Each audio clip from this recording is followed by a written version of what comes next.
नमस्कार दोस्तों। ग्रैटिट्यूड एक ऐसी प्रैक्टिस है जिसकी पॉपुलैरिटी ना सिर्फ लॉ ऑफ अट्रैक्शन में बल्कि स्पिरिचुअलिटी में भी बहुत ज़्यादा है।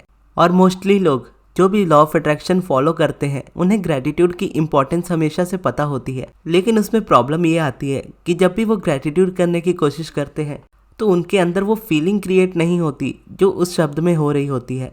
यानी आप थैंक यू तो बोल रहे होते हो यूनिवर्स को, लेकिन मन में कोई भी फीलिंग नहीं आती, या फीलिंग आती भी है तो अपोजिट फीलिंग आती है। या थैंक यू बोलते हैं किसी और चीज़ के लिए लेकिन ध्यान उसी चीज़ पर जाता है जो लाइफ में नहीं है। तो अगर ऐसा आपके साथ भी होता है तो आज की वीडियो आपके लिए है। इस वीडियो में मैं आपको बताऊंगा कि ग्रैटिट्यूड में फीलिंग कैसे क्रिएट करते हैं। तो इसके कुछ कुछ तरीके होते हैं जिससे ग्रैटिट्यूड को आपको अच्छे से इस्तेमाल करना होता है। और ये क्योंकि मेरा खुद का भी पर्सनल एक्सपीरियंस रहा है, क्योंकि जब मैं लॉ ऑफ अट्रैक्शन के बारे में बहुत ज़्यादा नहीं जानता था तो सिर्फ ग्रैटिट्यूड के बारे में पता था, लेकिन ग्रैटिट्यूड को लेकर कभी भी वो फीलिंग मैं क्रिएट नहीं कर पाता था जिससे मेरी लाइफ चेंज होती। अब्राहम से मिलने से पहले जब मैं लॉ ऑफ अट्रैक्शन फॉलो करता था और उस वक्त मैं ग्रैटिट्यूड जर्नल लिखा करता था, और अभी भी मेरा ग्रैटिट्यूड जर्नल है मेरे पास जिसे मैं कभी कभार लिखता हूँ, बहुत कम, क्योंकि उस वक्त मैं ग्रैटिट्यूड जर्नल बहुत लिखा करता था और उसमें कोई फीलिंग क्रिएट नहीं होती थी। बस सिचुएशन ऐसी रहती थी कि मैं जब जब ग्रैटिट्यूड लिखता रहता था सब कुछ अच्छा रहता था, जब ग्रैटिट्यूड लिखना छोड़ देता था तो रेजिस्टेंस वापस से आने लगती थी। तो उस वक्त अलाइनमेंट और रेजिस्टेंस के बारे में कुछ पता ही नहीं था, तो चीज़ें समझ में नहीं आती थी। लेकिन जैसे जैसे मैं लॉ ऑफ अट्रैक्शन को सीखता गया और अब्राहम एज अ टीचर मेरे लाइफ में जब आए, तब मुझे ये चीज़ें समझ में आने लगी कि क्या मुझे करना है और कैसे करना है। तो सबसे पहले तो इस चीज़ को समझना होता है कि आप जो भी प्रोसेस कर रहे हो वो आपके लिए इस वक्त है भी या नहीं। यानी लॉ ऑफ अट्रैक्शन में कई तरह की प्रैक्टिसेस है, लेकिन कौन सी प्रैक्टिस इस वक्त आपको करनी चाहिए वो हर किसी के लिए डिफरेंट हो सकती है। और उस वक्त ग्रैटिट्यूड मेरे लिए वो प्रैक्टिस नहीं थी, क्योंकि मेरा माइंडसेट उस चीज़ को नहीं समझ पाता था। मैं थैंक यू कहना चाहता था लेकिन थैंक यू कहकर भी फील नहीं करता था। यानी जब आप कोई प्रोसेस स्टार्ट करते हो तो सबसे पहले आपको वो ईजी लगना चाहिए और साथ ही साथ वो आपको इंजॉयबल लगना चाहिए, ताकि उस प्रैक्टिस को करते करते एक तो आप बोर ना हो, दूसरा आपको ये ना लगे कि आप ज़बरदस्ती उस प्रोसेस को कर रहे हो और इसीलिए कर रहे हो कि अगर आप नहीं करोगे उससे तो उससे आपकी मैनिफेस्टेशन नहीं होगी। वैसे तो लॉ ऑफ अट्रैक्शन के जितने भी प्रोसेस है उसे हर कोई इस्तेमाल कर सकता है, लेकिन हमारे माइंडसेट के अकॉर्डिंग हमें चीज़ों को सेलेक्ट करना चाहिए ताकि वो हमारी हेल्प में आए। और कई बार रेजिस्टेंस जब आपकी लाइफ में बहुत ज़्यादा होती है तो उस वक्त आपको पता होता है कि आपकी लाइफ में बहुत सारी अच्छी चीज़ें हैं। मान लीजिए आपकी लाइफ में 100 चीज़ें हैं जिसमें से 99 चीज़ें बहुत अच्छी हैं, एक चीज़ बहुत ख़राब है। उन 99 अच्छी चीज़ों पर ध्यान ना जाके आपका ध्यान सिर्फ उस एक सबसे बुरी चीज़ पर जाने लगेगा और वही आपकी रेजिस्टेंस को बढ़ाने लगता है। तो सबसे पहले ये समझना होता है कि वो प्रोसेस इस वक्त आपके लिए ईजी है या नहीं है। अगर ग्रैटिट्यूड इस वक्त लगता है कि आपके लिए ईजी है और आप उस प्रोसेस को इंजॉय भी करोगे तो आपको उस प्रोसेस को करना चाहिए। अगर इस वक्त लगता है कि वो प्रैक्टिस आपके लिए नहीं है तो आपको कोई दूसरा प्रोसेस चूज़ करना चाहिए जिसमें आप कंटिन्यू रह पाओ और वो आपको खुशी भी दे। लेकिन अगर आपको लगता है कि ग्रैटिट्यूड ही एक अच्छी प्रैक्टिस है और ग्रैटिट्यूड को ही आप अपनी लाइफ की हैबिट बनाना चाहते हो, लेकिन इस वक्त किसी रीज़न से फॉलो नहीं कर पा रहे हो या फॉलो कर रहे हो लेकिन फील नहीं कर पा रहे हो, तो ऐसे में चुनना पड़ता है। तो चुनना ये होता है कि आपको लिखना पसंद है या नहीं। अगर लिखना पसंद है तो ग्रैटिट्यूड जर्नल आपके लिए ज़्यादा बेहतर हो सकता है, जिसमें आप डेली 10 चीज़ें लिख सकते हो कि आज मैं किस चीज़ के लिए ग्रेटफुल हूँ। अब हो सकता है कि आपका क्वेश्चन भी हो कि मुझे लिखना भी पसंद है और मैं ग्रैटिट्यूड लिखता भी हूँ लेकिन स्टिल मुझे उसमें से रिजल्ट नहीं मिलते, तो उसका रीज़न क्या है। उसका रीज़न ये होता है कि मैक्सिमम लोग जो लॉ ऑफ अट्रैक्शन में ग्रैटिट्यूड की प्रैक्टिस करते हैं वो ग्रैटिट्यूड को एडवांस में करना चाहते हैं। मान लीजिए वो अपने स्पेसिफिक पर्सन को मैनिफेस्ट कर रहे हैं और उनका रिलेशनशिप अपने स्पेसिफिक पर्सन के साथ बहुत बुरा है, तो वो इस तरह से लिखेंगे, मैं बहुत खुश और शुक्रगुजार हूँ क्योंकि मेरा रिलेशनशिप मेरे स्पेसिफिक पर्सन के साथ बहुत अच्छा है। या मान लीजिए जॉब मैनिफेस्ट कर रहे हैं और जॉब कई सालों से उनके पास नहीं है, तो वो इस तरह से लिखेंगे कि मैं बहुत खुश और शुक्रगुजार हूँ क्योंकि मुझे मेरी डिज़ायर्ड जॉब मिल चुकी है। अब इस सेंटेंस में या इस लाइन में कोई भी प्रॉब्लम नहीं है, ये लाइन एकदम परफेक्ट है। लेकिन जब आप रेजिस्टेंस में होते हो और आपको अपनी डिज़ायर आपकी रियलिटी से बहुत ज़्यादा दूर दिख रही होती है, तो उस वक्त ये लिखना उस चीज़ को मैनिफेस्ट कराने के बजाय आपकी रेजिस्टेंस को और ज़्यादा बढ़ा देता है, क्योंकि ये आपको एहसास दिला देता है कि ये चीज़ आपकी लाइफ में इस वक्त नहीं है। और जितना आप इस चीज़ का एहसास करते हो इस चीज़ का बिलीफ और ज़्यादा स्ट्रांग होता जाता है कि ये चीज़ आपको आपकी लाइफ में नहीं मिलने वाली। जबकि ग्रैटिट्यूड अगर आप करते हो तो ग्रैटिट्यूड उन्हीं चीज़ों के लिए करना चाहिए जो एक्चुअल में आपकी लाइफ में है, जिसके लिए आप फील ऑलरेडी कर पाओ।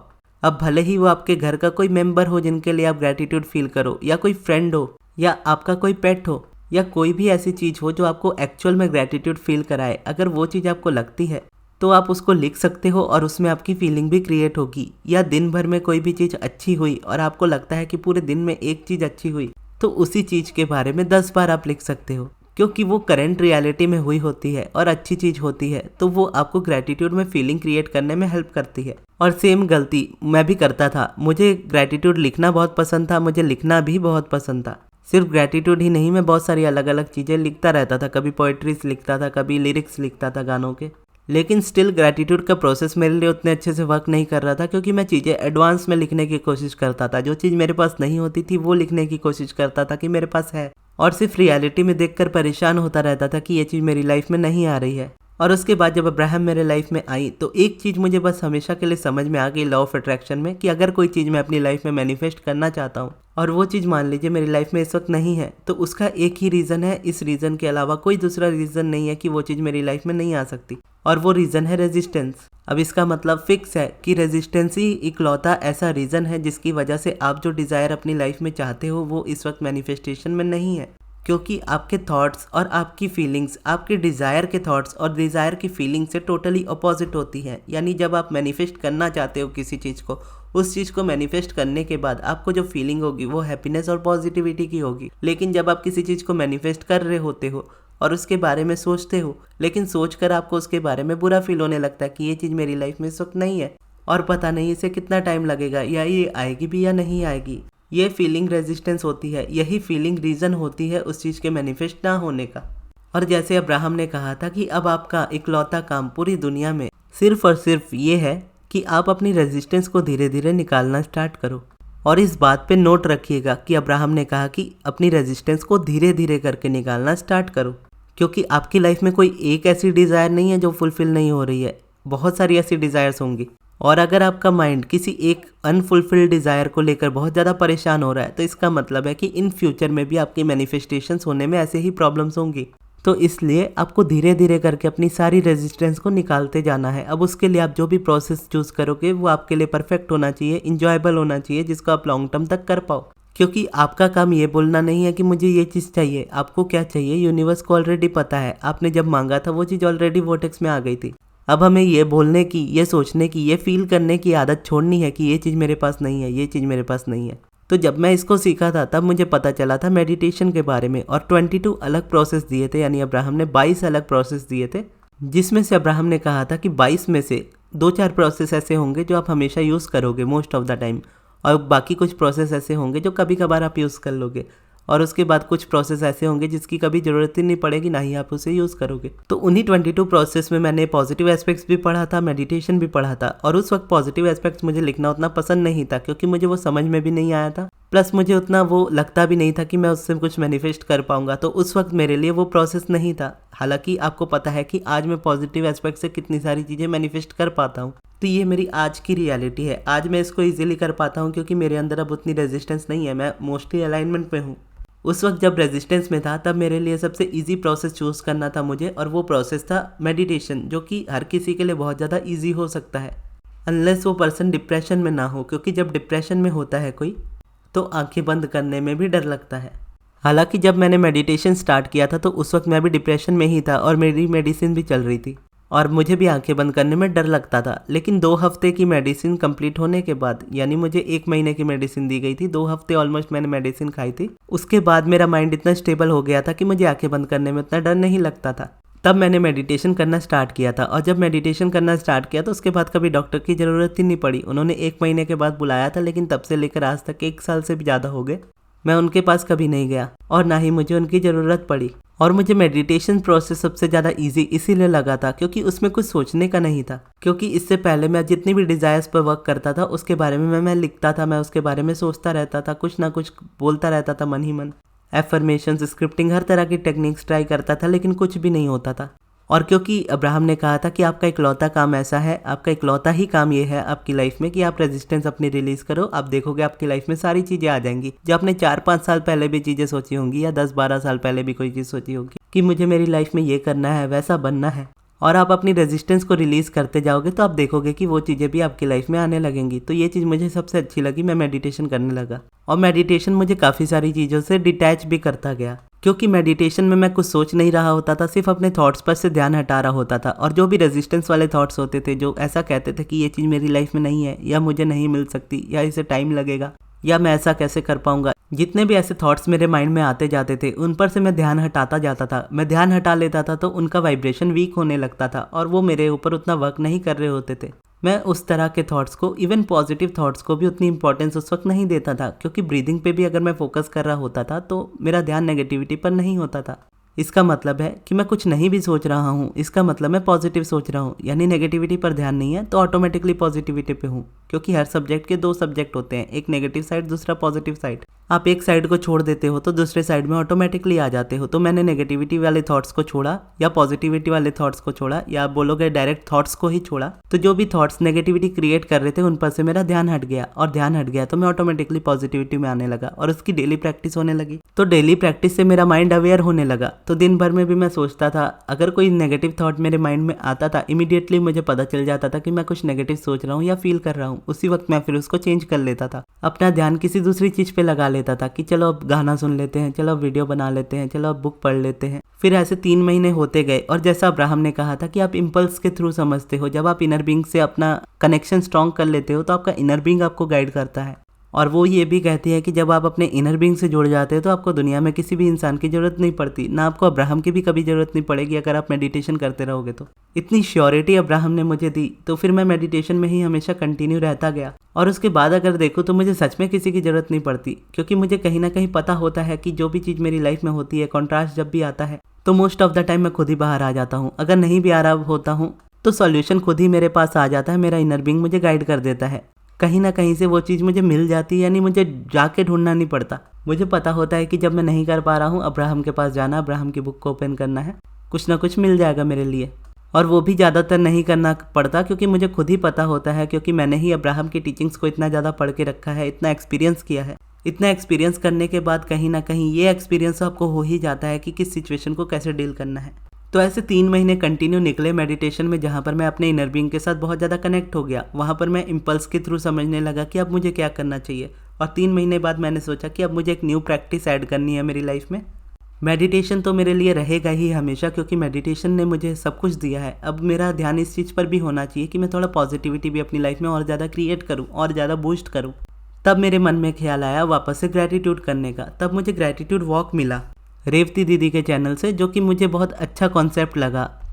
और तब तक मैं समझ चुका था कि मुझे चीज़ों को डायरेक्ट मांगने की, डायरेक्ट एडवांस में बोलने की ज़रूरत नहीं है। जैसा अब्राहम के शब्दों में कहा जाए, अगर मैं दुनिया में आया हूँ तो इकलौता मेरा काम ये है कि मैं अलाइनमेंट में रहूँ, और अगर मैं रेजिस्टेंस में हूँ तो इस वक्त मेरा इकलौता काम ये है कि मैं रेजिस्टेंस को धीरे धीरे करके रिलीज करता जाऊँ। जो भी चीज़ मुझे मेरी लाइफ में चाहिए वो मिल जाएगी। और जैसा रेवती दी ने सिखाया कि जब आप ग्रैटिट्यूड वॉक करने जाओगे तो ग्रैटिट्यूड वॉक में आपको नेचर में वॉक करना है, और आपको आपके अराउंड जो भी चीज़ अच्छी दिख रही है उसको बोलना है कि वो चीज़ मेरी फेवरेट है, मैं तुमसे प्यार करता हूँ। तो मेरे लिए बहुत ज़्यादा ईजी हो गया, क्योंकि मुझे नेचर से बहुत ज़्यादा प्यार है।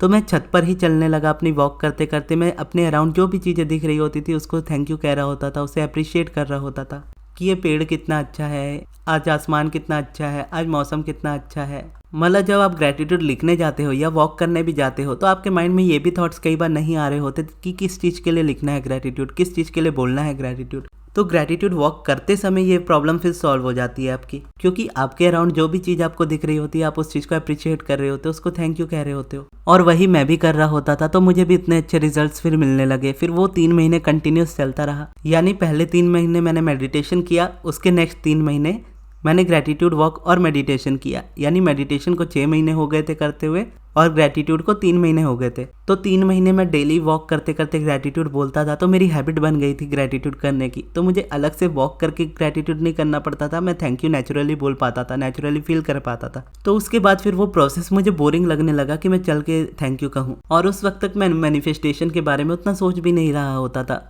इवन उस वक्त तक मेरी इनकम 0 थी। तो उस वक्त मैंने सोचा कि अब मेरा इनकम जनरेट करने का टाइम आ चुका है। अब फिर मैंने सोचा कि अब मैं क्या करूं, मेरे पास तो उतनी इनकम नहीं है। उस वक्त मैं सोचता था कि मैं अंजना मैम का वेबिनार लूं, लेकिन मेरे पास उतने पैसे नहीं थे कि मैं उसे अफोर्ड कर सकता उस वक्त। तो जब मैं ये सोच रहा था कि अब मुझे क्या करना चाहिए, क्योंकि इस वक्त तो मैं उस चीज़ को अफोर्ड नहीं कर सकता, लेकिन मुझे ये चीज़ सीखनी है, मुझे मनी मैनिफेस्ट करना सीखना है। तब वहाँ पर देखोगे आप कि मैंने किसी भी बात को लेकर हार नहीं मानी। मैंने इस बात को एक्सेप्ट किया कि मैं अंजना मैम का वेबिनार अफोर्ड नहीं कर सकता, और ये भी कहा कि इस वक्त नहीं कर सकता, इन फ्यूचर मैं सारी चीज़ें कर पाऊंगा, लेकिन मुझे अभी क्या करना चाहिए, क्योंकि मुझे मनी तो मैनिफेस्ट करना ही है।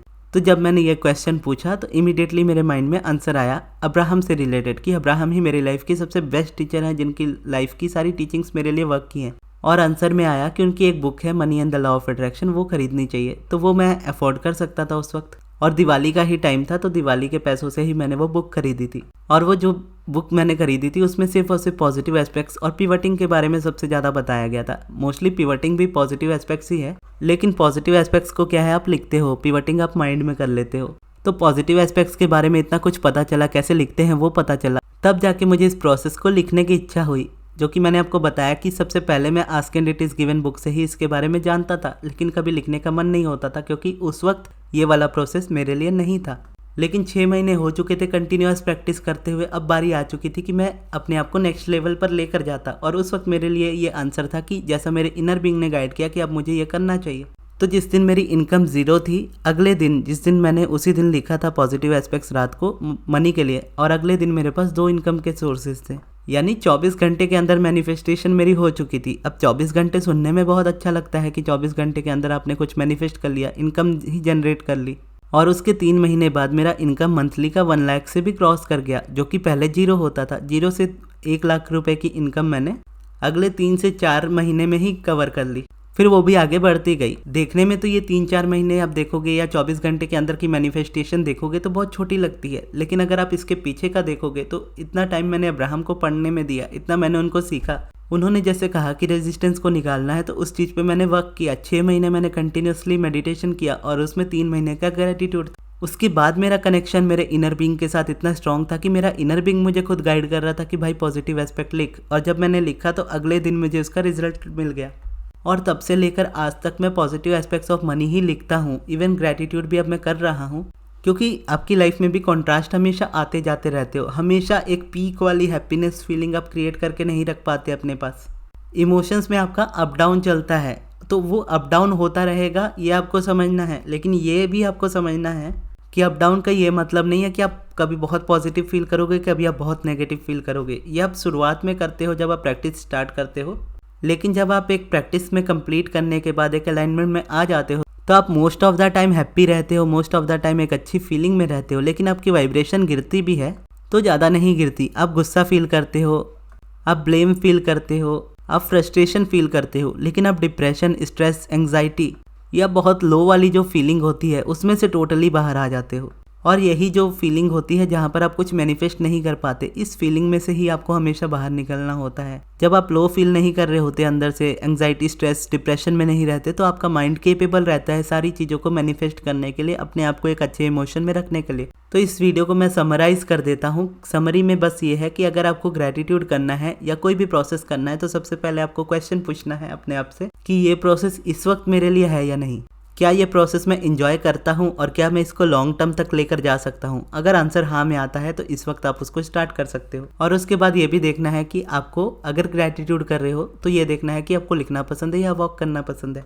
तो उस हिसाब से आपको ग्रेटिट्यूड जर्नल या फिर ग्रेटिट्यूड वॉक चूज़ करना है। और ये ध्यान रखना है कि मैनिफेस्टेशन के लिए उसको नहीं करना, अपनी वाइब्रेशन बढ़ाने के लिए उसको करना है। मतलब एडवांस में चीज़ें नहीं लिखनी है कि ये चीज़ मेरे पास है ऑलरेडी। और ग्रेटिट्यूड वॉक मोस्टली देखा जाए तो इजी होता है ग्रेटिट्यूड जर्नल से, क्योंकि उसमें आपको ये प्रॉब्लम नहीं आ रही होती कि आपको क्या बोलना है ग्रेटिट्यूड के लिए। तो अगर आप नेचर लवर हो, मोस्टली नेचर से आपको प्यार है, तो आप गार्डन में अगर वॉक करोगे तो आपका ग्रेटिट्यूड वॉक ऑटोमेटिकली हो जाएगा, क्योंकि आपको अपने अराउंड इतनी सारी चीज़ें दिख रही होंगी जिसके लिए आप ग्रेटिट्यूड फील कर पाओ, और वो ग्रेटिट्यूड बनावटी नहीं लगेगा। और उसके बाद जब आप एक कंसिस्टेंट प्रैक्टिस के साथ 2-3 महीने उसको करने लगोगे, फिर आप देखोगे कि आपको ग्रेटिट्यूड करना नहीं पड़ता, आप ग्रेटिट्यूड फील करते हो उस वक्त। तो ये थी हमारी आज की वीडियो। आपको ये वीडियो कैसी लगी कमेंट बॉक्स में ज़रूर बताइए। और नवंबर मंथ वाली लॉ ऑफ अट्रैक्शन क्लासेस कल से स्टार्ट होने वाली हैं, तो आज और कल में आप उसका रजिस्ट्रेशन करा सकते हो। अगर आप उसमें रजिस्ट्रेशन कराना चाहते हो तो मेरे मैनेजर अमृत को व्हाट्सएप पे मैसेज करके आप बात कर लीजिएगा। उनका व्हाट्सएप नंबर मैं आपको कमेंट बॉक्स में दे दूंगा।